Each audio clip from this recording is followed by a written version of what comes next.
Ah, bah alors tu vois, avant d'en arriver à ça, parce que c'est ça, hein, on a fait quand même un petit travail de... Non, en fait, la genèse du film, ça commence à Uzeste. À Uzeste, qui est le lieu où on va tous les étés. C'est un festival qui est fait par la compagnie Luba, qui est un festival qui existe depuis 47 ans, quand même. Donc Bernard Luba qui avait monté ça avec toute une bande. Et en fait, il y a beaucoup de musique, il y a du cinéma, il y a du théâtre, enfin, il y a des tas de choses, des débats politiques, des débats syndicaux. C'est un endroit extraordinaire. Et nous, ça fait quelques années qu'on y va, qu'on fait la programmation, tout ça. Et dans cette bande-là de Luba, dans la compagnie, il y a eu pendant des années quelqu'un qui s'appelle André Mainviel.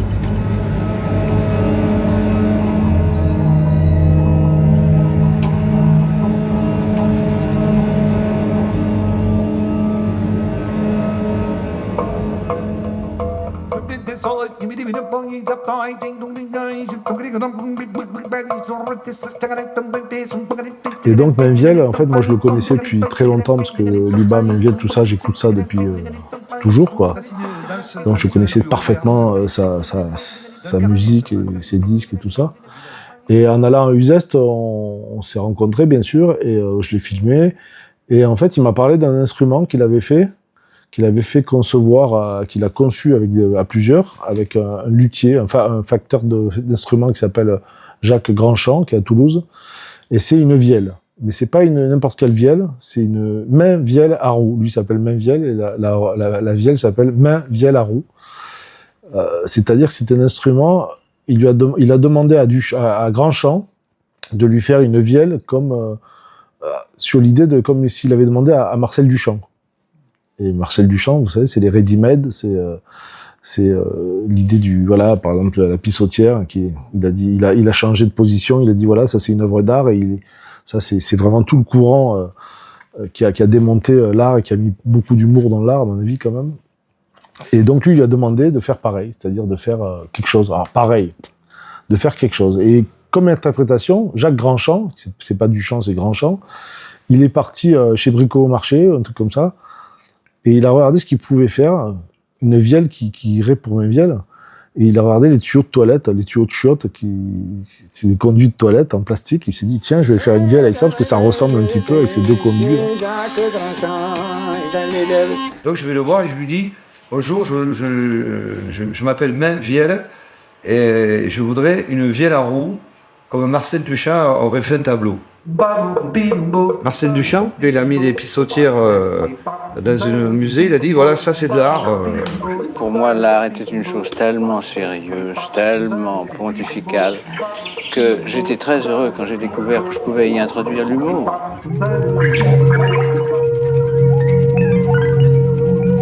Qui ne voulait pas d'instrument traditionnel.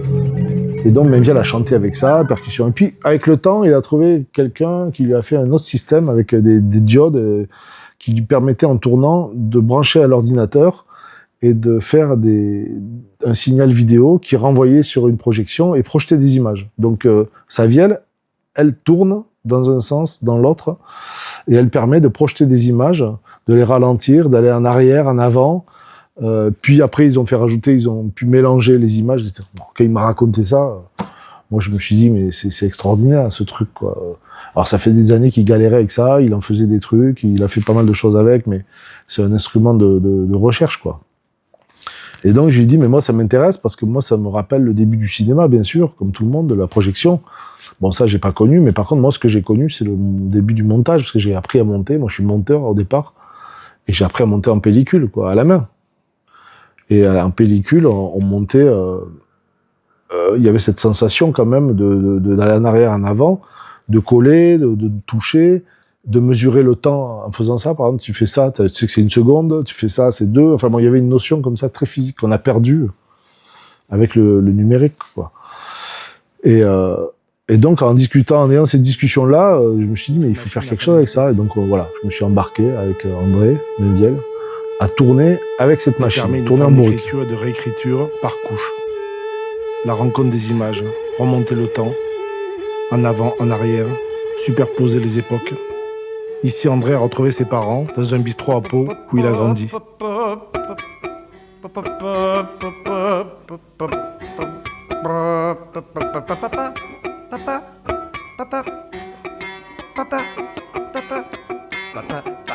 Donc déjà, il considère que quand tu chantes, si tu fais ça, bon, moi je sais pas le faire, je vais pas faire, mais je veux dire, il a un rapport très rythmique et tactile au chant.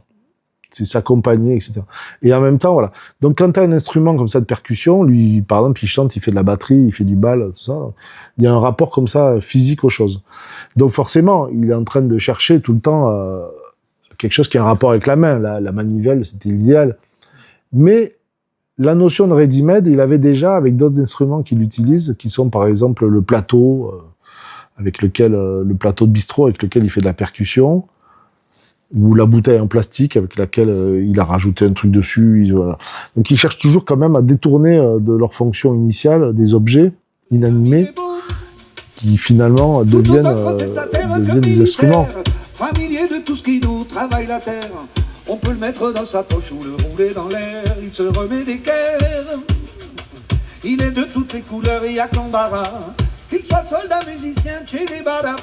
Et bien qu'il soit né à Naï, et donc il y a cette recherche à la fois du chant, bon lui il t'en parlerait mieux que moi, hein, franchement, mais je sais pas s'il y a un secret, en tout cas il y a une recherche, et moi ce que j'aime beaucoup chez lui, et qui m'a vraiment séduit dans sa façon de travailler, c'est d'abord c'est un improvisateur, ça quand même c'est pas donné à tout le monde, il sait improviser, ça veut dire que c'est quand même une attitude, quoi, et il y a cette question de toujours quand même se remettre en cause, quoi, et de jamais s'installer dans un truc, même s'il refait le même morceau, la même chanson, elle ne sera jamais de la même façon. Et moi, j'ai vu plein de fois ces concerts, et ces trucs, il y a souvent les mêmes choses, mais pas dans le même ordre, donc c'est jamais pareil, en fait. Et ça, c'est quelque chose qui m'intéresse, d'autant qu'il a un rapport aussi à la chose du spectacle comme étant rapport aux gens, quoi. C'est-à-dire que dans le sens où, par exemple, ça dépend de la gueule des gens, quoi.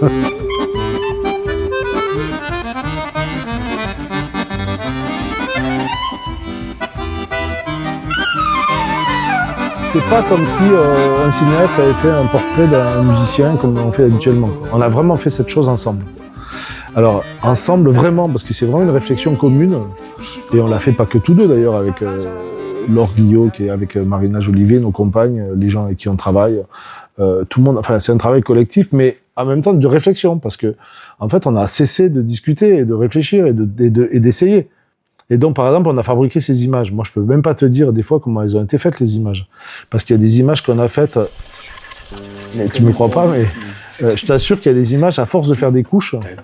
En fait, on a travaillé par couches. Donc, par exemple, il y a des images qu'on fabrique à la main via la roue, que moi, je repasse dans la machine, sur lequel je vais refaire des incrustations, des couches, etc.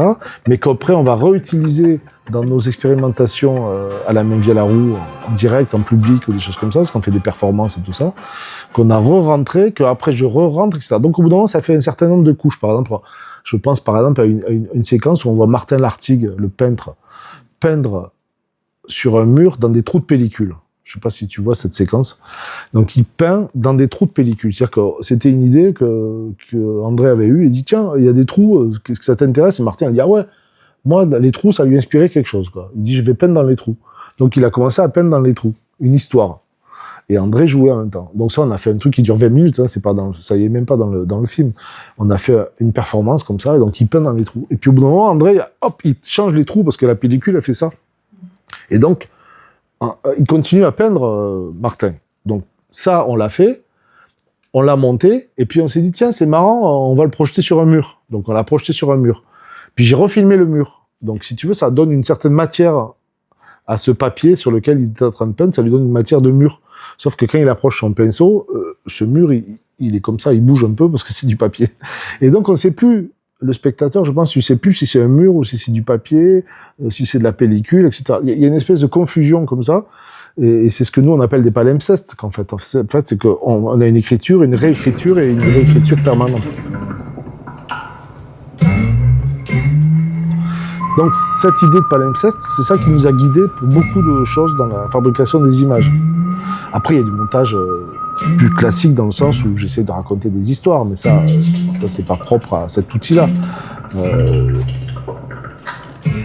effectivement, il y a une rencontre, parce qu'en fait, on vient un peu on n'a pas les mêmes parcours, mais on vient du même monde, si tu veux. Il y a quelque part, on a cette idée de l'artisanat, et du côté même paysan, on dit souvent ça, quoi, parce que on est un peu comme deux paysans qui se rencontrent en se disant, on fait mûrir des choses, quoi, et puis des fois on récolte.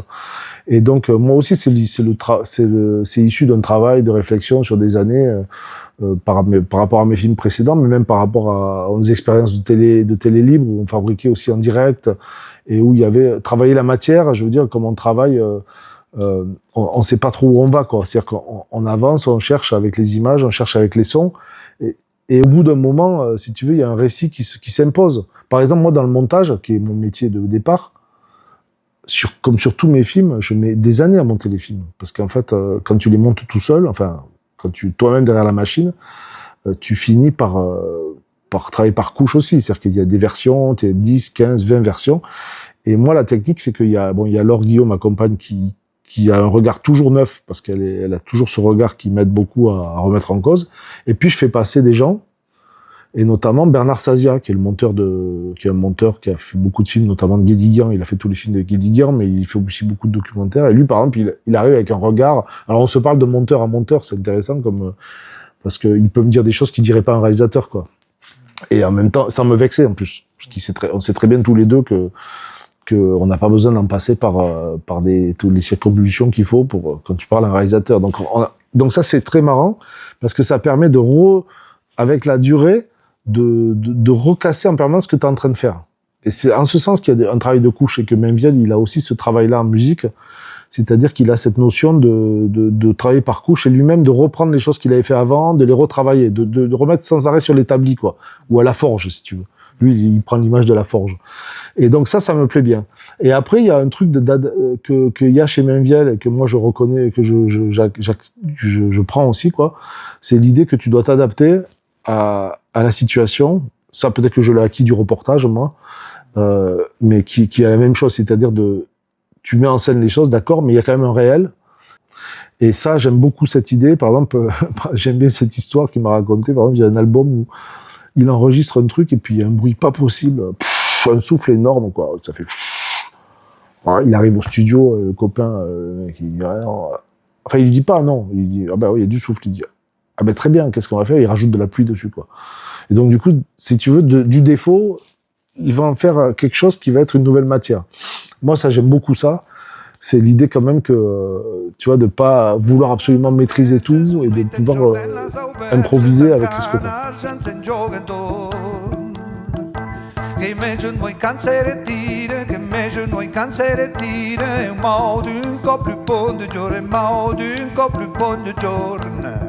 Souvent, pour des questions de droit, c'est très compliqué quand tu montes, parce que tu n'as pas beaucoup de droits musicaux. Là, j'avais accès à une matière illimitée de tout ce qu'a fait Mainviel, et même les copains, tu vois, ils m'ont donné Lubat, Marc Perron et tout, ils m'ont donné des choses, quoi. Et des bouts de musique que j'ai récupérés, que j'ai remontés moi dans les albums qui sont déjà très bricolés, ces voix, enfin bricolés au sens noble du terme. Si tu veux, chez Mainviel, il y a des trucs qu'il a pris ici à droite à gauche. Alors moi, je prends des bouts que j'ai réutilisés dans les montages son.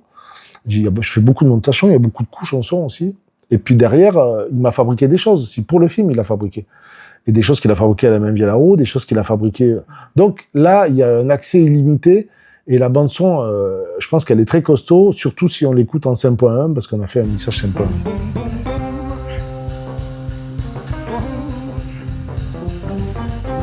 La peinture a été en permanence, a été en permanence une question qui traverse aussi ce projet, ce film, enfin le travail qu'on fait ensemble. D'abord parce qu'autour de nous, il y a des peintres, des dessinateurs. Il y a Marina Jolivet qui dessine, qui est plasticienne, et, qui est la compagne d'André et qui est dans le film.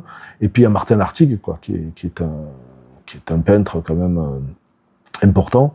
Donc effectivement, il y avait cette réflexion. Et puis il y avait le désir aussi d'André, qui avait depuis longtemps de faire une sorte de peinture avec sa Mainviel à roue. Déjà, il avait ça. D'ailleurs, on le dit à un moment donné chez Maggie Marin, là,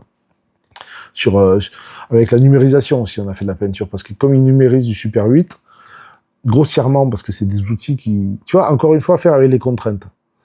La machine qui numérise le Super 8, c'est pas un scanner très, très cher, c'est un truc... Mais en fait, ça pixelise un peu les choses. Enfin, autant en faire quelque chose. Donc ça a donné de la matière qui est beaucoup plus intéressante parce qu'elle est granuleuse, les couleurs sont un peu saturées. Ça donne une matière de peinture.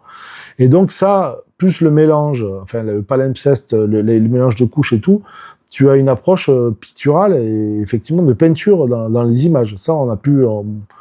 Puis moi, ça m'a amené une réflexion que j'avais pas forcément en tant qu'opérateur, parce que je tourne aussi, je filme. Moi, je suis opérateur, je suis chef de mes images. Et je l'ai fait pour d'autres aussi. Quand je fais des images, c'est souvent très fonctionnel quand tu fais une image en documentaire. Enfin, tu essaies de faire au mieux, quoi. Mais là, ça m'a entraîné aussi à repenser l'image avec le grain, avec la dégradation, retrouver aussi quelque chose qu'on perd avec le numérique, quoi, qui est trop froid. Le numérique, c'est trop froid. Et là, je retrouve quelque chose de la pellicule. Et finalement, je me suis aperçu que je retrouvais quelque chose qui était fondamentalement ce qui m'avait intéressé au cinéma au début. Parce que moi, quand j'ai commencé, c'était la pellicule, quoi. Donc, quelque chose qui était de l'ordre plutôt du grain. Et quand je dis le grain, je vois très bien ce que je veux dire. C'est pareil pour la voix. Le grain de la voix. Ou le grain, c'est quelque chose de vivant, en fait. Elle était coiffeuse, ma mère. Et ça, c'est mon père.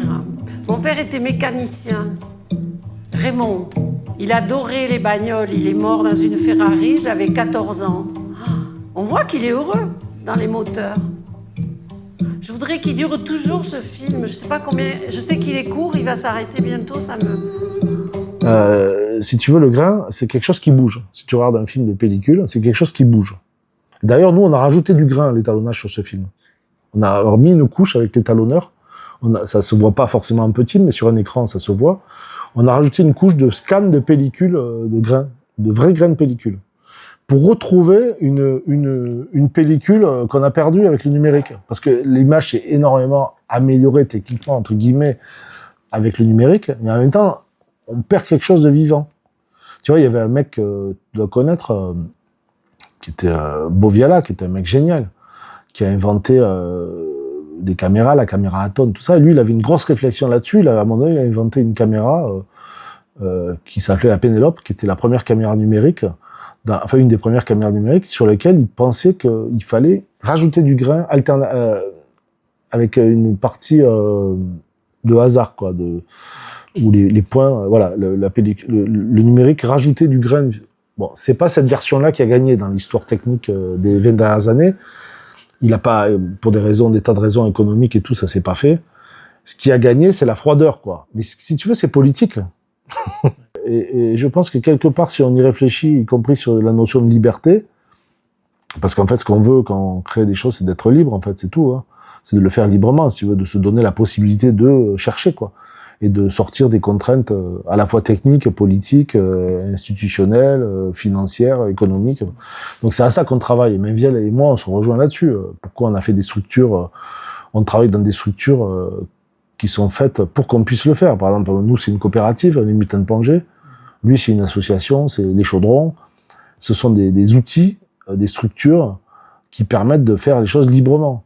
Et donc, quelque part, c'est peut-être un peu intello de dire ça, mais de comparer ça au grain, mais dans le sens où le grain, quelque part, c'est quelque chose de vivant. C'est le vivant. D'ailleurs, je dis ça en même temps, regarde, c'est le texte qu'on a mis derrière. C'est pas pour rien, hein.